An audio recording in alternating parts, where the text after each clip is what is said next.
name is Jennifer Black. I'm an Artemis ambassador in New Mexico.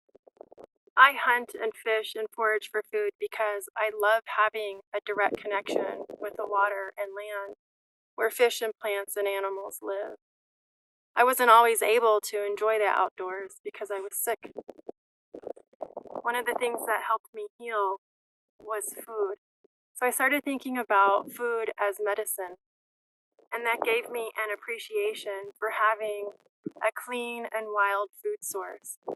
That food source is directly connected to conservation, because when we have healthy habitats, all of the species that consume food within that habitat have a greater chance of being healthy.